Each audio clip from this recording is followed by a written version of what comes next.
friends. Hello, library friends. Welcome back. My name is Miss Courtney. I am one of our branch librarians. I work at the Gaines and Kentwood branches of KDL. I am currently in the history room of the Gaines Township branch, which is why I have my headset on, just so there's no extra noise of people checking out books and doors closing. So welcome to the Curiosity Lab, where we are talking to STEAM experts from all over West Michigan. But before we get into that, I'm going to play a little promo about some of the other programs that we have going on virtually at KDL. So we have lots of different programs going on, and one of the programs we have going on is our Teen Book Talks. So I'll let the slide speak for itself.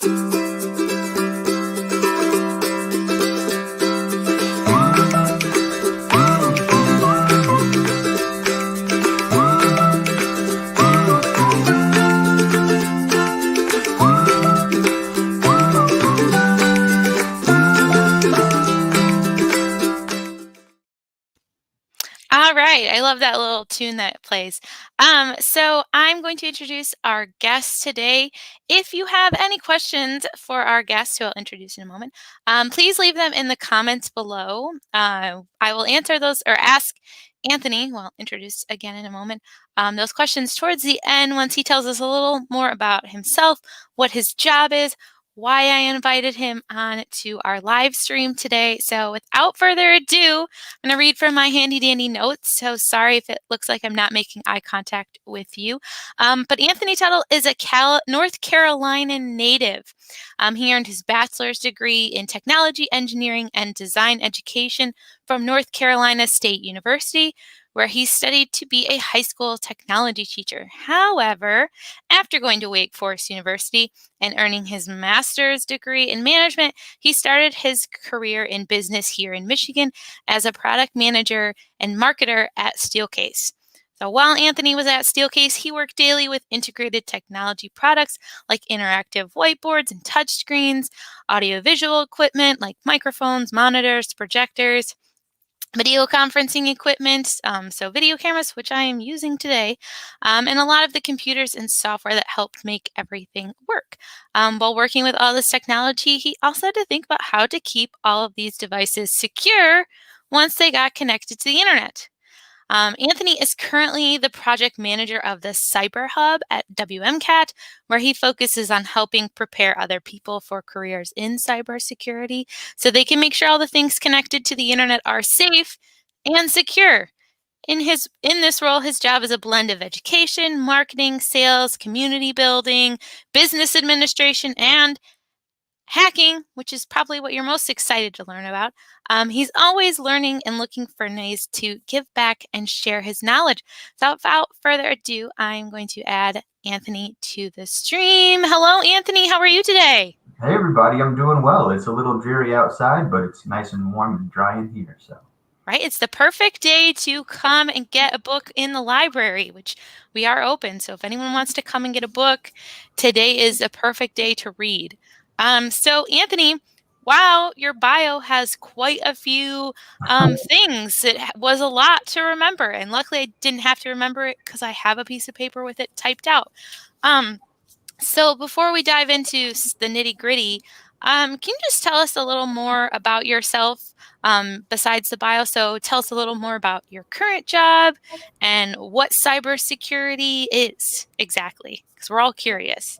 yeah, for sure. So, for those of you who aren't familiar, I'm wearing my handy dandy WMCAT jacket over here today, so I get a little bit of WMCAT pride.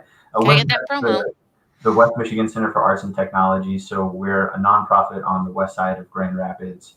I'm the program manager for the Cyber Hub, and really, what a day in the life of my job is really focusing on how do we help grow and also diversify the talent pipeline for people in cybersecurity careers.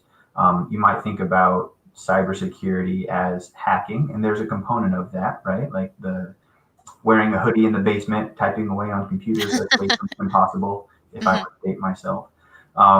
But there's so much that goes into cybersecurity, and at its core, it's really about trying to keep all of the technology devices, the electronic equipment that are connected to the internet that help run our lives, secure. And there's a lot of ways to do that. And unfortunately, there's a whole bunch of jobs that aren't filled because there's not enough people to do the work. And so I'm trying to help make sure that we have a robust pipeline of talent here in West Michigan to do those jobs.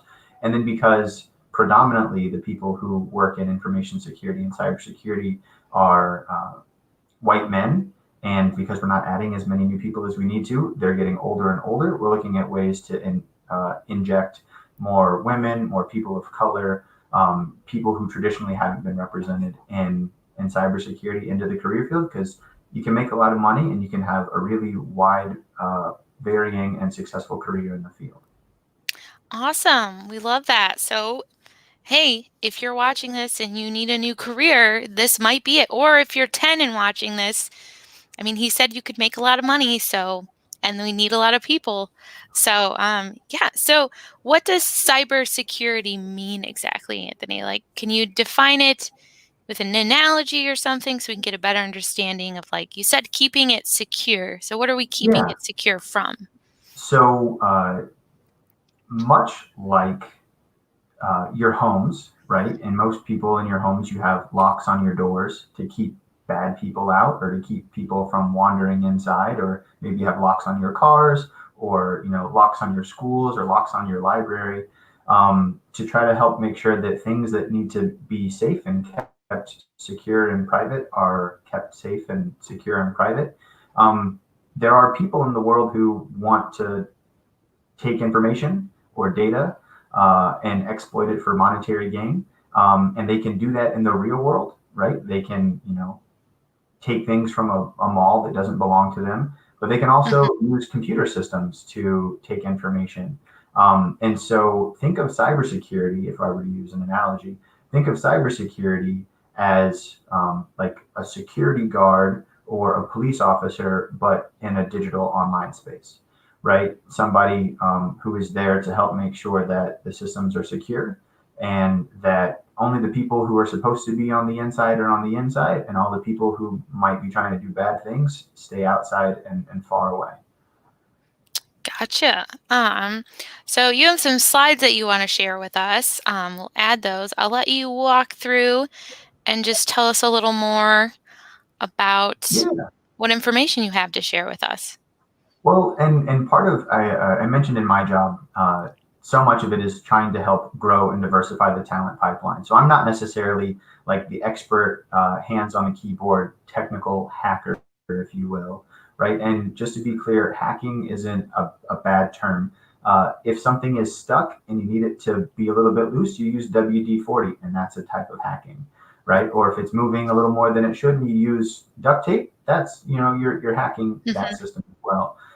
So there are criminals, and that is different. But in my job, it's really about helping educate people and identify that, if there are 500,000 unfilled jobs, nationally speaking, according to cyberseek.org, and 8,600 or 8,600 of those are here in Michigan, there's a whole lot of people that we need to be able to do our work in this sector effectively, but there's not a whole lot of representation from Black and brown people of color, from women. And so how do we make sure that those who aren't represented in the career field today know that there's opportunity for them and excitement for them to join this sector as well? And so I just wanted to highlight that for anybody who hasn't seen or didn't know that.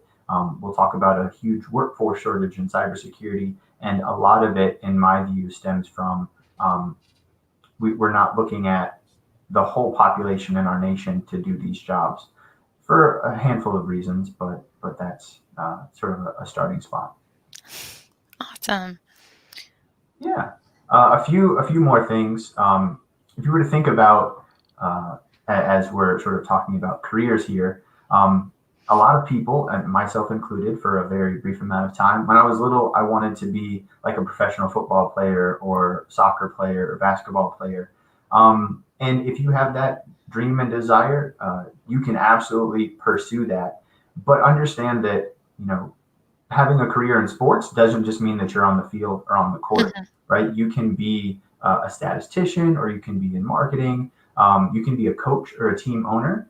And in cybersecurity, you might think of like the elite hacker or the pen tester or the forensics expert as sort of like what jobs in cybersecurity are. But there's a whole lot of other types of jobs as well, right? Technical and non-technical. And so you could be a security operations center or SOC analyst. You could be in technical sales, or you could be a solutions vendor. You could be a project manager or a CEO or a chief information security officer. And so there's a lot of comparisons there. And then also from a law enforcement standpoint, right? SWAT teams and people that are private eyes or detectives, or if you work in a cybersecurity lab, or you could be just a fire person or EMT or medic. There's a lot of comparisons to careers in cybersecurity Awesome. that you may or may not know or think about, because cybersecurity is a really broad term, and Mhm. there's a ton of career opportunities within that field. Yeah. I gotta ask though, what is a pen tester? Yeah, so pen testing or pen tester, it's actually an abbreviation. Pen tester is short for penetration tester, and so thinking about poking and prodding at a system to figure out how to get inside. In an ideal world, it's closed to the outside world, but Mhm. sometimes there are ways to get in. And so, pen testing is a type of career where people basically hire you to try to crack the box or hack the box to get on the Oh, inside. But then you okay. take those findings and then you give them to the person who owns the system and say, this is where it's vulnerable. This is what you need to do to make it more secure. There's actually a book that reminded me of, and it's called The Warcross by Marie Lu. And this girl there's this virtual reality game, and she knows how to hack certain things. And in this case, she's not exactly a good hacker. She is trying to hack for personal gain, but she ends up getting into the games, and she's basically doing a pen tester. She's trying to figure out where the holes in the game are and how people are able to get in and do bad things. So that is interesting. And I also am curious what a SOC analyst is. Yeah, so SOC in the context of cybersecurity stands for Security Operations Center. Okay. And so if anyone has seen the movie like Born Identity, right? These Hmm. big government war rooms where they've got a bunch of screens and they're looking at all this information. That's a control center or an operations center. Okay. And so from a corporate standpoint or from a government standpoint, as you're looking at your cybersecurity program, security operations center is where you're going to be able to have all the information around your network and your systems, and have a staff of people that sit inside that are continuously monitoring network traffic and potential threats and risks that are happening in real time, so that if Okay. something does happen, you're able to quickly and easily respond to it. And I made the comparison to maybe a 911 operator who is sitting inside of like maybe a call center. Hmm. And as concerns are coming up through the 911 communication channel, they're able to connect appropriate resources to solve the situation at hand. Got it. Okay. That makes a lot more sense. So thanks for sharing about that. Yeah. Um, I don't want this to be like a big heavy presentation, so I'll just click through a few more slides. Um, But you were asking about, what is cybersecurity, and maybe this is the best. I'm a visual learner myself, so this is a graphic that helps me a lot. There's a lot of knowledge areas that go into cybersecurity. It's not necessarily an entry level profession.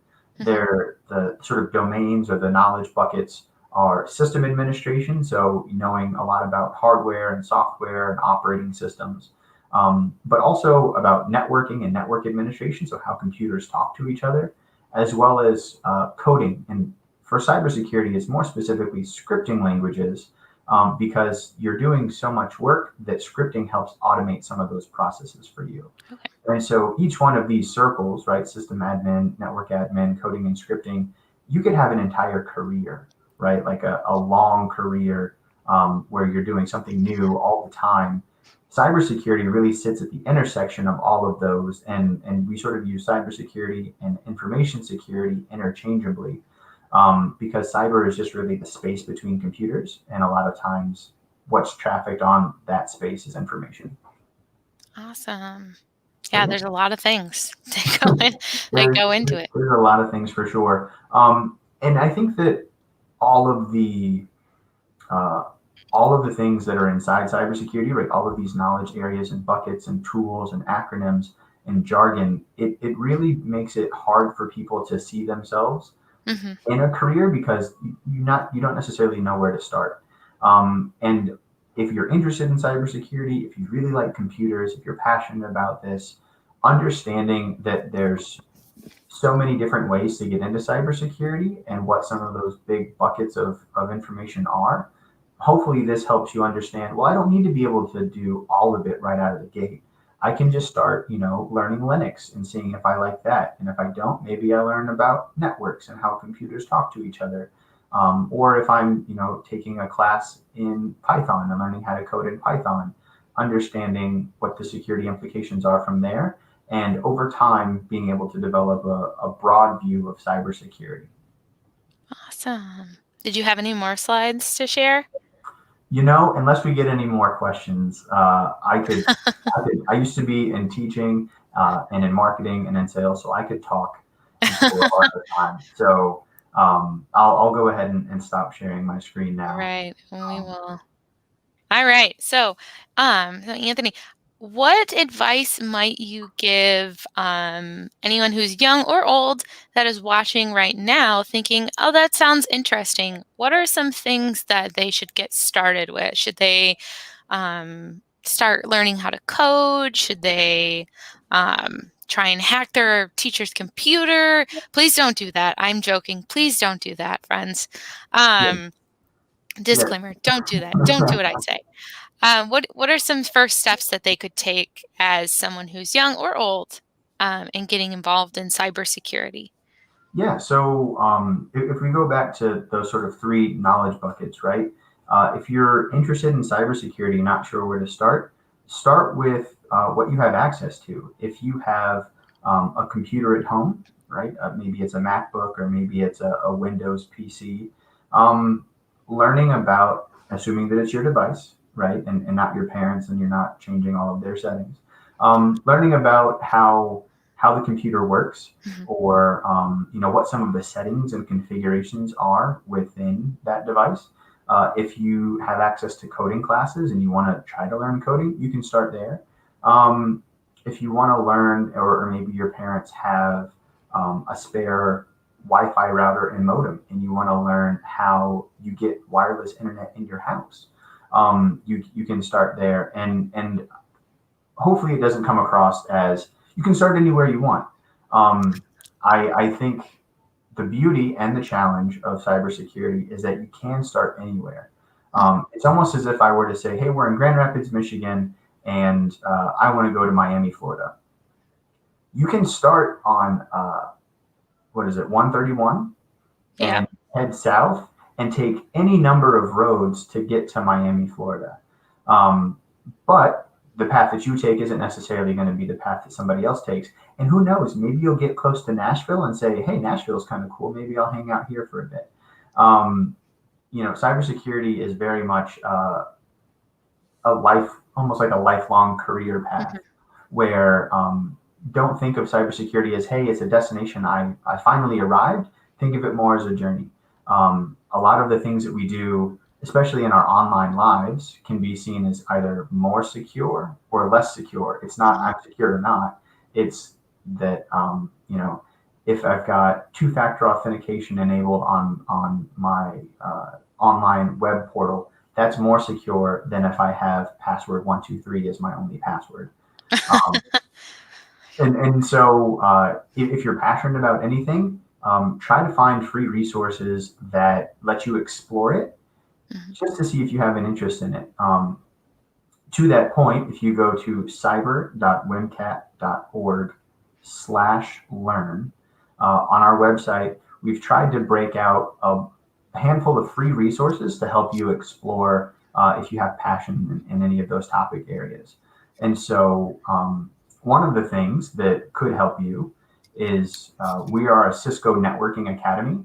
So if you want to understand a little bit about Linux, or if you want to understand intro to cybersecurity, or if you want to learn Python or a little bit about networking, we have a handful of free and self-paced courses that you can sign up for and check out and explore it and see if it's something that you're interested in. If you're not, guess what? It was free, and you just now have a new set of skills that you can maybe build on later. But if you are really passionate about it, then you can connect with myself through the Cyber Hub, your schools, your network of friends and family, and help identify what some of those things are to get even better at it and progress further and further. And over time, as you build up, your interest, and you maybe do a couple of competitions or challenges that are out there too, then that helps prepare you for a career field. So I would say don't invest a lot of money to get started, although computers and internet connections are important. And you kind of need those to get started. But pick something that's free and available, see if you're interested, and then dive deep. Yeah, and I'll put a link to your webpage in the Facebook comments. That's what I tell people at the library too, when they check a book from us. I'm like, if you don't like it, you didn't buy it, so just return it and carry on with your day. All right, Anthony. Again, if anyone has any comments, and you're watching this live, you're watching this after the fact, can't really answer your questions, in the future. But leave them in the comments. Anthony, I had a great question for you. What is a fictional character? So it can be a movie character, a book character, a TV character, because we know not everyone reads, which is fine. The library also has TV shows and movies that you can watch as well. What character has a job that's most similar to yours, or a character that has a job that people may think is similar to yours, but Mhm. isn't similar to yours? All right. Full disclosure, I'm going to get really nerdy here for a second. Uh, I I really like Star Wars. So if you're familiar with the Star Wars universe, there's the Jedi, the Peacekeepers, and then there's the Sith, and they're sort of seen as the bad guys. Hmm. And within cybersecurity, the bad hackers, right, the criminals, sometimes are usually associated with the Sith and the bad guys, and the good guys are the Jedi's, right, like the defenders. And on the planet that has the Jedi Temple, there's a big library that holds records of the Jedi and the Sith and sort of the history and the culture. I'm in cybersecurity, but I'm not, the Jedi Knight or the Sith. I'm a little bit more like Jocasta Nu, who is the sort of chief librarian, if you will, which is a relevant example of this conversation, who is more about identifying the knowledge and the information and Hmm. helping the people that do want to be, on the front lines, the Jedi Knights, or, if you want to be an ethical hacker, to do that type of work, helping you identify the ways to get into the career field. I'm kind of a bit of a bookworm. I like to just absorb and learn as much as possible. But I also do that through watching a lot of Star Wars and not necessarily reading about it. So yeah, maybe Jocasta Nu, the librarian at the Jedi Temple on Coruscant. Perfect. We love that librarian. See, look, it all ties together. So you're essentially me, but in cyberspace. Uh, And I may or may not have a lightsaber. Who knows? as we all should. We Um, all, I think we all should. I definitely don't, but I want one. I know in Disney, to go completely off topic, but I've seen in Disney you can like build your own like lightsaber at Disney World, which is a dream, but that's a totally different tangent. Anthony, before we go, I'm wondering if you have maybe like one or two phrases that are used consistently in cybersecurity or computer lingo that you think people who aren't familiar with cybersecurity or the workings behind the computer um, get wrong a lot of the time. So is there any word that like sticks out that I know we talked about hacking, but is there any word that you hear people use and you're just like, "Ah, that's not what that word is." Um, Yeah, no, that's a great question. And as I try to think on the fly, I definitely think I belabored the hacking point a little bit, Yes. but just to belabor it a little bit more, um, you know, uh, hacking is neither like good nor bad, Mhm. right? It's an action.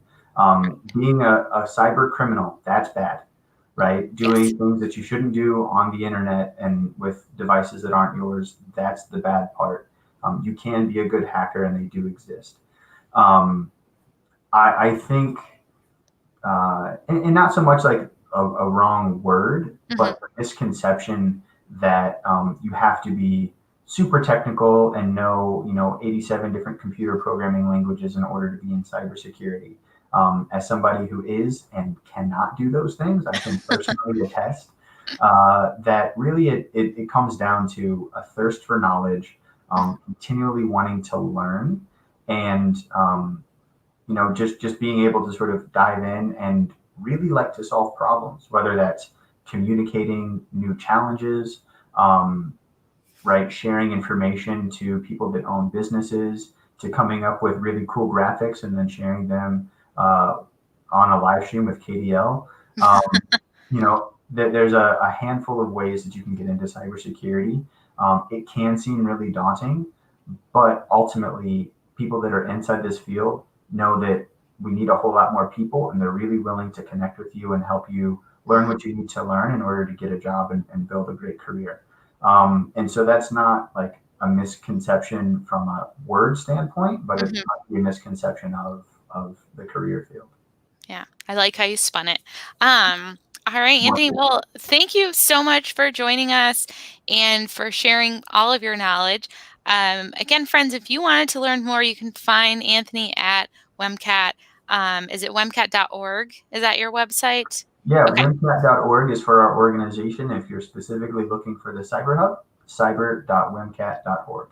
Perfect. So go there, check it out. Again, if you're interested, try some of those free coding programs, see if it's for you. I took a coding class in grad school, and guess what I found out? It's not for me. So that is why I am at a library and I get my knowledge from books and Google and other sources, of course.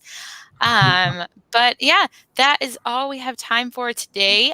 In 2 weeks, I will be back with another STEAM, whatever you'd like to call it, guest. But again, make sure you check out WMCAT. They are doing great things, not only with cyber security. There's all sorts of things that you can do on their website and classes. Are you guys doing some virtual classes through your website in other areas? Yeah, so we just started our after school creative arts and tech program, Hmm. WenCat, where you're at this year, given all of the social distancing and, Right. and Yeah. hybrid learning. And we also just started our adult workforce development cohorts, Awesome. under and unemployed adults for careers in medical billing, medical coding, and pharmacy technicians as well. So those are hybrid classes at the moment, and we've got a few other things going on. Like Ms. Courtney mentioned, if you want to check out our website at wimcat.org, we've got a whole bunch of information about our different programs. And if you want to sign up for any of those free classes, cyber.wimcat.org/learn. Awesome. So, yeah. So, thanks again, Anthony. And that is it. I hope everyone has a great book to read today, a hot beverage of your choice to drink while you are reading your book. And I'll see you next time. Bye. Take care.